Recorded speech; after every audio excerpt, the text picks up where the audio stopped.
When asked how many buttons would you like, WinWing answered with yes. The F-16EX handle based on the stick you'd find in a Warthog or F-16 with a few extra buttons. This allows it to double up as a great counterpart to the Car 50 Black Shark Collective.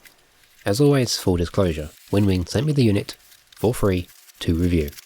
Before we get started, a correction from part 1, the throttle review. The base has an extra inch of wire hidden within it which you can actually pull out to ease the tension, which alleviates most of my wire concerns. This is official, but very poorly worded in the manual, so I've asked WinWing to make it much clearer. Alright, back to the joystick. The F-16EX is compatible with both the Orion and Super Libre bases from WinWing, but I'll be using the Orion today, being the most accessible base for home use. If you're looking to use an extension, then the Super Libre would be the better choice.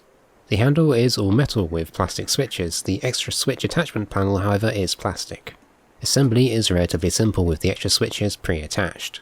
These can be removed if you want a more traditional setup or find the switches get in the way. As for attaching to the base, insert the rubber washer and screw the inverted collar onto the base, which can be a little bit fiddly to get right.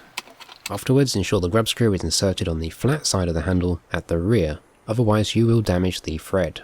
The Orion base has the same mounting holes found on a Thrustmaster Warthog, making it compatible with a wide range of existing bases and mount plates, even the Warthog's own weighted plate.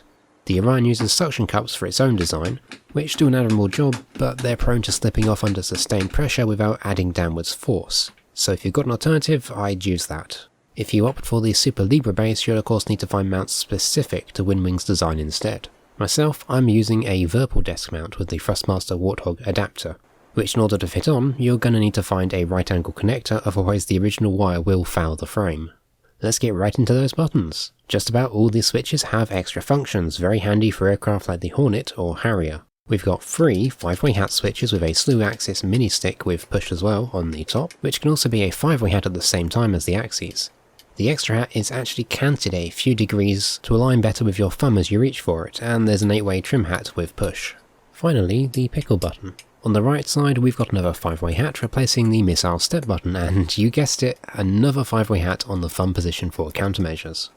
All of these 5-way hats have round actions, not the plus shape you'd find on WinWing's Hornet stick, making them a little nicer to use. On the front, we've an analog flip trigger with 1 latch position and 1 physical button combined into it. In the software, this gives us 4 virtual and 1 physical button input along with the axes, emulating the gun trigger from a Black Shark. The trigger is the same 2-stage you'll find on their Hornet grip, having a stiff detent halfway down before the second stage. On the base, we've got a pinky switch and the paddle switch. The paddle, however, is an axis 2, which is great for use as an analog brake lever like you'd find in Warbirds or MiGs. The lever has 1 physical button at the end and a second virtual button when you release it. Just like the Orion base, there's also a 4x32 button compatibility mode for older sims like Falcon BMS. Phew, so that's a lot of buttons and axes. But we're not quite done. Yep, it's got a rumble motor that can sync up to DCS. This will vibrate with varying intensity, reacting to in-game events like pulling Gs or releasing weapons. You've got to use the SimApp Pro software to use this. Visit the dynamic vibration page, and then pick out the aircraft you're flying, and load a profile. The cool thing is it's actually possible to create new profiles and customize the vibration responses for yourself. The actual feedback, however, is quite limited. There's only 1 motor, and it gives a gentle rumble like you might expect from a gamepad's smaller rumble pack. It doesn't feature a second, larger off-center weight to add wobble feedback, so peak vibration is going to be lower than that of a gamepad. You'll feel the increase in angle of attack or turbulence of your air brake, but they often feel quite similar.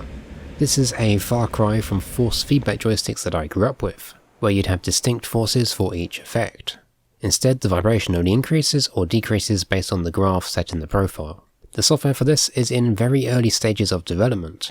I'm hoping that they'll add the ability to make the motor play patterns or suddenly pulse the motor on and off to help create some extra feedback effects. Unfortunately, this also means that not every aircraft has feedback profiles yet. Given time, WinWing and the community members will no doubt fill this in though. Even so, that extra little feeling from the stick helps you inform of what's physically happening to your jet, which is very handy in a dogfight, eyes padlocked on target. I wouldn't really call it game changing, but it's a nice feature to have, adding a little extra immersion, helping you feel your aircraft's stresses. Finally, there's a variable position handrest with 2 adjustable lengths, one of which is great for smaller hands. This makes using the stick on a desk or side mount much more comfortable than a design like the Hornet's. Overall, I really like this stick. The hat switches are all solid, nice and tactile with appropriate hats. The extra switches don't get in the way and they're close enough to reach with even small hands once you have the assistance of the handrest. The rumble feedback is a nice little bit of innovation despite its limitations. I hope to see it improved upon going forwards. The trigger's second stage is a little odd without a defined click like the first stage. It kind of pops into place without the feeling of a micro switch when you reach the end. But otherwise, I've no complaints. All the extra functions and axes are highly welcome. It's a well thought out upgrade over the real stick. Out the box, the gimbal setup on the base is good, if a little stiff for my tastes.